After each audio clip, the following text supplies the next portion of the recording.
الحمد لله رب العالمين والصلاة والسلام على أشرف الأنبياء والمرسلين وعلى آله وأصحابه أجمعين أما بعد باب جمع القرآن حدثنا موسى بن إسماعيل قال حدثنا عن إبراهيم بن سعد قال حدثنا ابن شهاب عن عبيد بن السباق أن زيد بن ثابت رضي الله عنه قال أرسل إلي أبو بكر الصديق رضي الله عنه مقتل أهل اليمامة فإذا عمر بن الخطاب عنده قال أبو بكر رضي الله عنه إن عمر أتاني فقال إن القتل قد استحر يوم اليمامة بقراء القرآن وإني أخشى إن استحر القتل بالقراء بالمواتن فيذهب كثير من القرآن وإني أرى أن تأمر بجمع القرآن. قلت لعمر كيف تفعل شيئا لم يفعله رسول الله صلى الله عليه وسلم.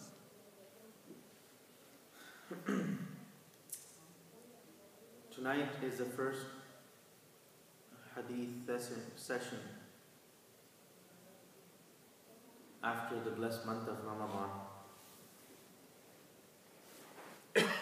And it appeared to me that it is important to understand the whole truth behind the collection of Quran or the compilation of Quran, how the Quran was compiled. As Muslims, it is part of our fundamental beliefs and core beliefs that Quran is the book of Allah. Quran is the speech of Allah. And the way we have it in Mus'haf today, this is how it was revealed upon Rasulullah sallallahu alaihi wasallam. Nothing has been taken out of it, and nothing has been added to it. So the Quran that we have today is without any addition and without any subtraction. There's nothing missing from this Quran, and there's nothing that has been added to this Quran. So it is the way it was revealed upon Rasulullah sallallahu alaihi wasallam. But there's a whole history behind it, which most Muslims are not aware of. In fact, if you ask Muslims, many Muslims, they do believe that Quran was revealed over a period of 23 years. It was not revealed all at once. But if you ask them, how did it come into a form of one book, they will not know the answer. They might think that it was revealed the way it is, and they might have another answer that may not be correct. And this is also the point of contention between some people who believe that they are Muslims. This is also one of those places from where they separate their ways. From this point, they say no. The mainstream understanding and the history, that is wrong, and what we believe is right. So as Muslims, it is important for us to understand, in light of the most authentic narrations, the most authentic ahadith, what has happened. Now, it's important for us to understand that during the life of Rasulullah sallallahu alaihi wasallam, he had assigned an exclusive team of noble companions radiallahu anhum who were well educated. And they were well lettered. They knew how to write, they knew how to read. And these Sahaba are called Kuttabul Wahy, scribes of revelation. And it was a team of Sahaba, not one, not two, not three. According to some narrations, there were more than 8. And among these were Ali radiallahu anhu. Among these were Muawiyah radiallahu anhu. Among these were Zayd bin Thabit radiallahu anhu. And other noble companions radiallahu anhu. So this team of Sahaba who were known as the scribes of revelation, Kuttabul Wahy, they were dedicated. Now the reason why Rasulullah sallallahu alaihi wasallam chose a team consisting of multiple noble companions radiallahu anhum is to make sure that at least some of them are available at any given time in 24 hours. Because Rasulullah sallallahu alaihi wasallam never knew when the revelation would come. Sometime the wahy would come at night time. Sometime the wahy would come in the morning.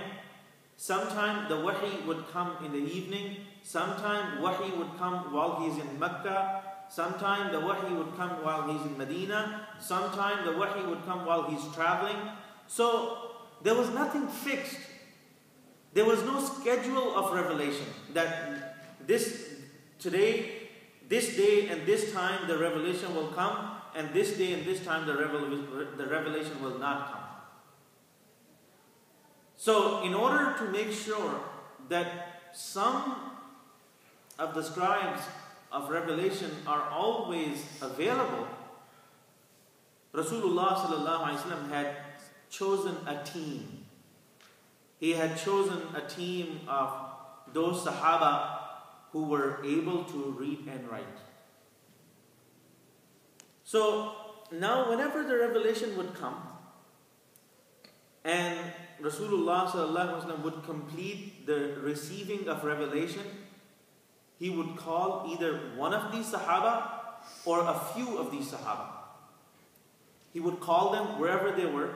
If they were at home, Rasulullah sallallahu alaihi wasallam would send a message and ask them to come to the masjid or his house. And if they were somewhere else, he would send a message and ask them to come immediately. So these Sahaba, they were always standing by. They were always ready. At least a few of them were always ready. So as soon as they would get the message of Rasulullah sallallahu alaihi wasallam, as soon as they would get the call from Rasulullah sallallahu alaihi wasallam, they would rush towards Rasulullah sallallahu alaihi wasallam, and then Rasulullah sallallahu alaihi wasallam would recite the verse or the verses, and they would start writing it. Now, in those times, paper was not readily available. So, anything that was written, it was written on different materials. Sometimes they wrote the verse on a branch of palm tree. Sometimes they wrote it on a leaf. Sometimes they wrote it on a piece of leather. Sometimes they wrote it on a piece of paper. Sometimes they wrote it on a soft stone or a soft rock. So whatever was available to them that they could write on, they would write those words of the verses immediately, as soon as Rasulullah sallallahu alaihi wasallam would dictate them, as soon as the Prophet sallallahu alaihi wasallam would recite the verses. So now, when the revelation of any single verse or any single chapter was completed, it was not only preserved into the heart of Rasulullah sallallahu alaihi wasallam, which was done automatically. Allah subhanahu wa ta'ala would preserve the Quran to the heart of Rasulullah sallallahu alaihi wasallam automatically. So it was preserved into the heart of Rasulullah sallallahu alaihi wasallam. Then when he would recite it onto the Sahaba would try to memorize it immediately as well. So these Sahaba, this team of Sahaba, they would, as soon as they hear it from Rasulullah sallallahu alaihi wasallam, they write it down and they start memorizing it as well. And their memories were very strong, and their ability to memorize was very strong and very solid as well. So it would take them only a few minutes or only a few seconds to memorize the verse. So they would quickly commit that verse or that chapter to their memory.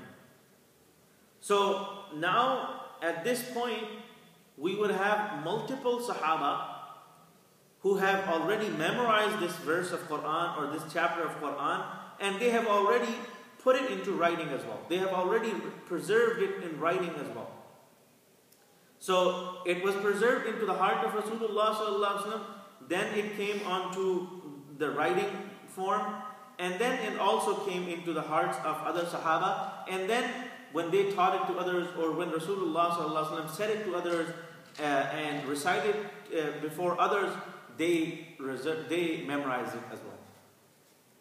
So at the end of the life of Rasulullah sallallahu alaihi wasallam, this was the picture. This was the story. At the end of his life, obviously, he had already memorized the entire Quran, which he recited on Jibreel alayhi salatu wasalam in the last Ramadan of his life twice. And likewise, Jibreel alayhi salatu wasalam recited onto Rasulullah sallallahu alaihi wasallam twice. They both recited it onto each other. So if there was a mistake in the reading or memory of Rasulullah sallallahu alaihi wasallam, then Jibreel alayhi salam would correct it. And obviously Jibreel alayhi salam had no mistake. Jibreel alayhi salam is not a human being. He's an angel. He does not make a mistake. Angels, they are not prone to mistakes. Human beings, they can make mistakes. And even among human beings, Allah subhanahu wa ta'ala protects the prophets. The prophets are given the guarantee of protection.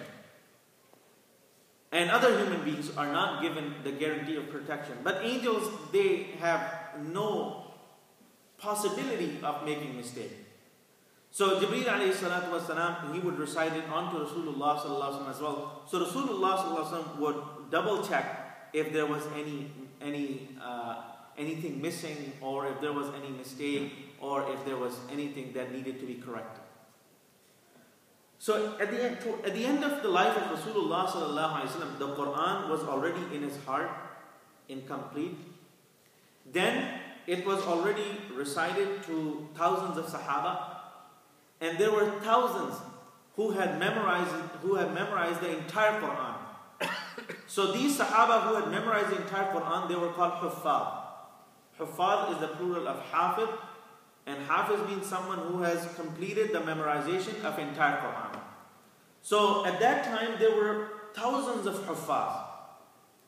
Now this was another step or another layer of preserving the Quran.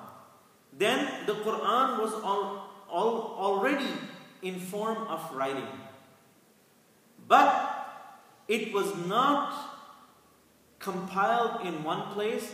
It was not found in one place. So some Sahaba would have some verses or some chapters with them, and some other Sahaba would have some other verses or some other chapters with them. So it was possible that no Sahabi had the complete Quran in writing with them. They had it in memory, in their heart, which was the most trustable form of preservation. So most of them had it in their memory, had it in their heart. But it was possible that none of them had it incomplete in writing. So the complete Quran was not there in writing with a single Sahabi. As a matter of fact, it was scattered among the Sahaba who had written it on different pieces, on different materials, in different forms. So when the time of Abu Bakr radiallahu anhu came, there were a lot of fitnas. And among the fitnas that he had to curb, that he had to put aside, that he had to deal with, a challenge that he faced from Musaylima. Musaylima is that person who claimed prophethood after Rasulullah sallallahu alaihi wasallam. He claimed that Rasulullah sallallahu alaihi wasallam, once he was gone, he said that prophethood was supposed to continue, and since the Prophet sallallahu alaihi wasallam is gone, now he is, na'udhu billah, the Prophet of Allah. So Musaylima al-Kadhab, he was also an Arab. He lived in Hijaz, he lived in Arabia as well. He claimed that he is now the Prophet of Allah. Now it is the belief of all Muslims that no prophet comes after Rasulullah sallallahu alaihi wasallam. ما كان محمد أبا أحد من رجالكم ولكن رسول الله وخاتم النبيين. That Muhammad sallallahu alaihi wasallam is the messenger of Allah and the last of all the prophets, the seal of all the prophets. So no prophet would come after Rasulullah sallallahu alaihi wasallam, and Rasulullah sallallahu alaihi wasallam had already predicted in his statements that after him there will be liars who will claim that they are the prophets of Allah. They are the liars. He called them ثلاثون دجالون كذابون. That they are the biggest liars. They are the biggest perpetrators of falsehood.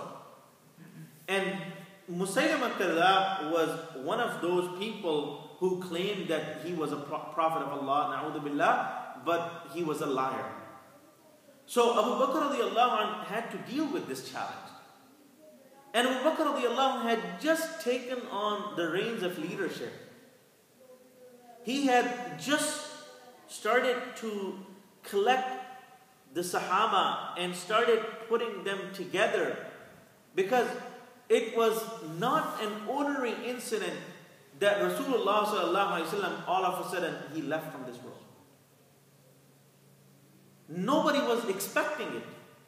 People knew it that Rasulullah sallallahu alaihi wasallam was not going to live forever, because Allah mentioned in Quran as well, إِنَّكَ مَيِّتُ وَإِنَّهُمْ مَيِّتُونَ. But nobody ever thought that this would happen in front of them. Just like, an ordinary human being, they know that, a time will come that, their loved ones will be gone, their father, their mother. But nobody wants to see it and nobody expects it. And when it does happen, it strikes them. And it turns into a tragedy. So sometimes it's very difficult for a person to recover from that grief, from that state of grief and sadness. So all the Sahaba, they were in shock. No one was easily going to recover from this loss of Rasulullah sallallahu alaihi wasallam from amongst them. Abu Bakr radiallahu anhu was the bravest and the strongest of all. He was the first one to recover. He was the first one to acknowledge, understand, and admit that Rasulullah sallallahu alaihi wasallam has left us. Rasulullah sallallahu alaihi wasallam has said farewell to this world, and he has met with Allah subhanahu wa ta'ala. Then he convinced Umar radiallahu anhu and all the other Sahaba that now you must admit, now you must accept that Rasulullah sallallahu alaihi wasallam is no more with us.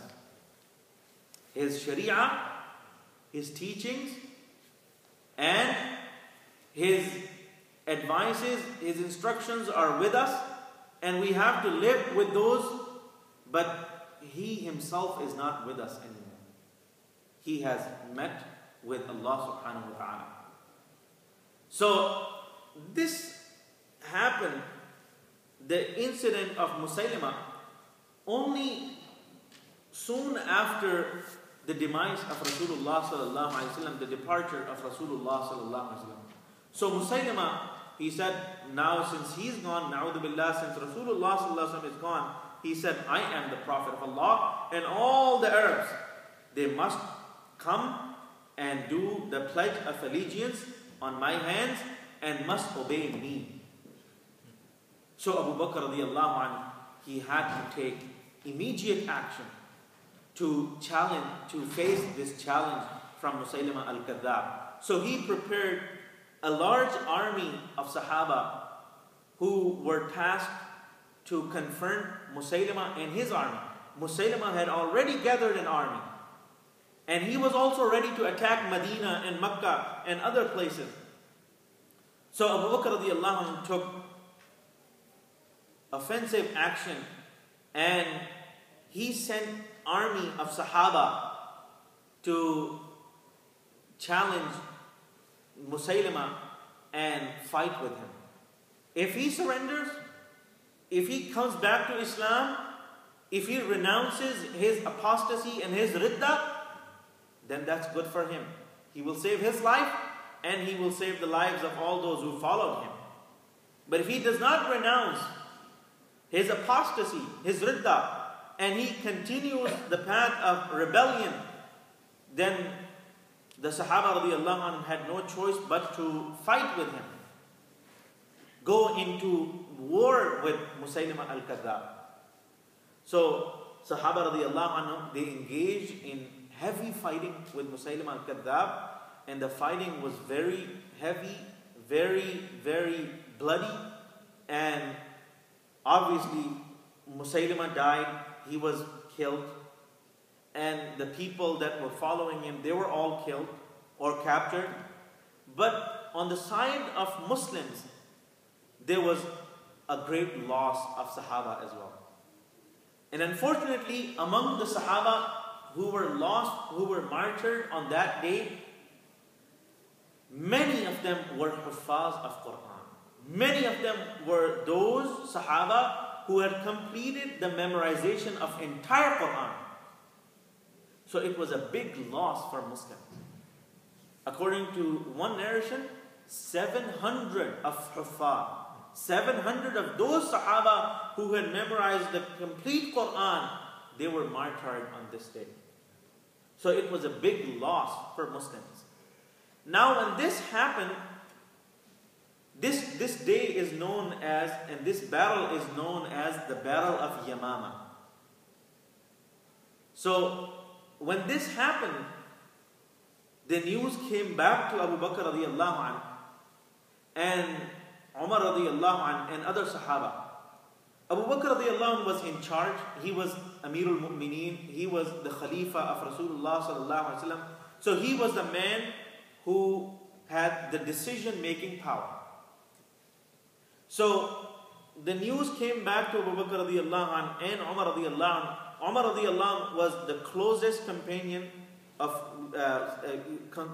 among the closest companions of Rasulullah sallallahu alaihi wasallam, and he was the closest advisor of Abu Bakr radiallahu anhu. So when this news came to Umar radiallahu anhu, he became worried, and he came to Abu Bakr radiallahu anhu and he said, إن القتل قد استحر يوم اليمامة بقراء القرآن. That on the day of the battle of Yamama, many Sahaba who have memorized the entire Quran, they have lost their lives. So we have lost many of those Sahaba who had memorized the entire Quran. And then he expressed his fear. What was he afraid of? He said, وَإِنِّي أَخْشَى إِنِ اسْتَحَرَّ الْقَتْلُ بِالْقُرَّاءِ بِالْمَوَاطِنِ فَيَذْهَبَ كَثِيرٌ مِنَ الْقُرْآنِ. He said, I'm afraid that if incidents like this continue to happen, and we continue to lose those Sahaba who have completed the memorization of entire Quran, then we fear that we might lose a major portion of the Quran. Because the first place where the Quran was preserved was the memory, was the heart of these Sahaba. So if we start losing these Sahaba, then we fear that we might start losing Quran as well. So we have to take an action that would preserve the Quran beyond the lives of Sahaba, beyond the life of a single human being, or beyond the life of a generation. Because Quran is not there for one generation or two generations or three generations. It is there until the day of judgment. So we have to take an action to make sure that the Quran remains protected and remains preserved until the end of time, until the day of judgment. So he made a proposal. What was his proposal? He said, "Inni ara an ta'mura bi jam'il Quran." He said, in my opinion, I understand, in my opinion, you should make an order, you should give an executive order that all the Quran should be compiled in one place. So this is the whole subject, Jam'ul Quran, the compilation of Quran. So compiling Quran in one place. So he said, I give you the opinion that you should give an order that the Quran should be compiled in one place. And ta'mura bi jam'il Quran.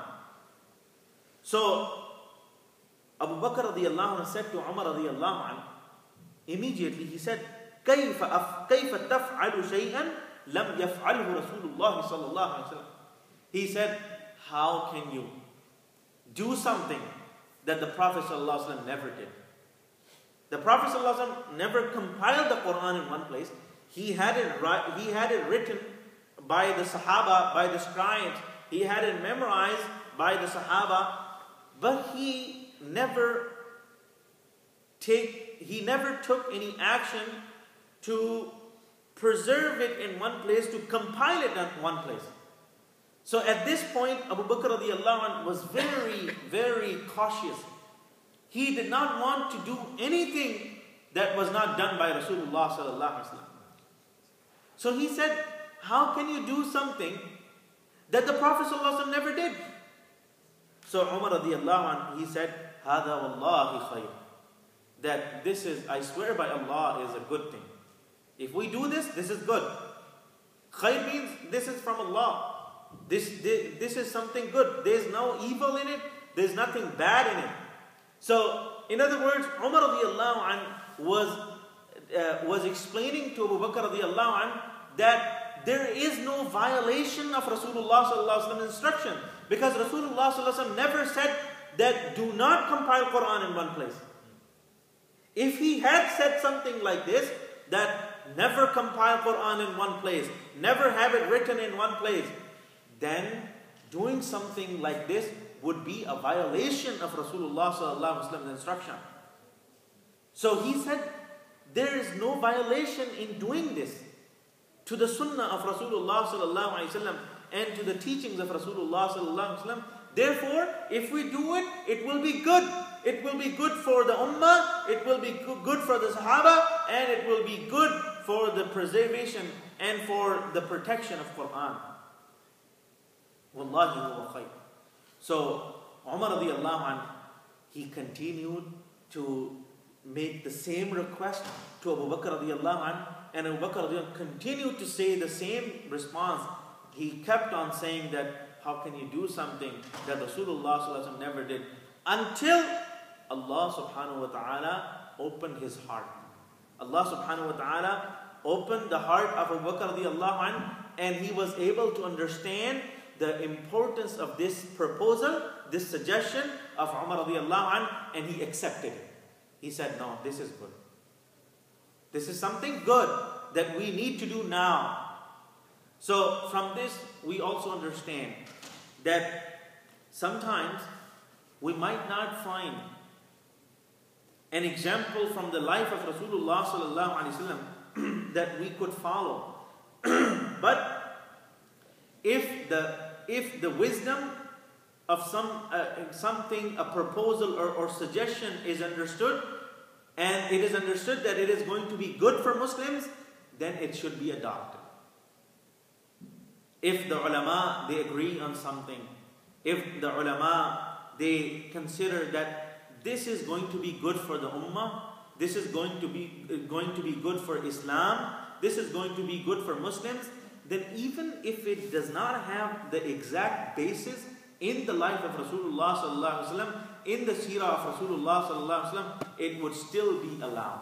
It would still be permissible, and it would still be considered a desirable act. Now, if this was not done by Abu Bakr radiallahu anhu or by Umar radiallahu anhu, then the result and the consequences would have been very, very disastrous for the ummah of Rasulullah sallallahu alaihi wasallam. If the Quran was continued to be lost like that, and if the Muslims did not have a single copy of Quran, a single compilation of Quran, then it would have been extremely difficult to preserve the Quran the way Allah promised it to be preserved. So it was actually a step in the direction of preserving the Quran as Allah subhanahu wa ta'ala promised it to be preserved. So we will continue this in the next week, inshallah. This is a very important subject that we need to understand.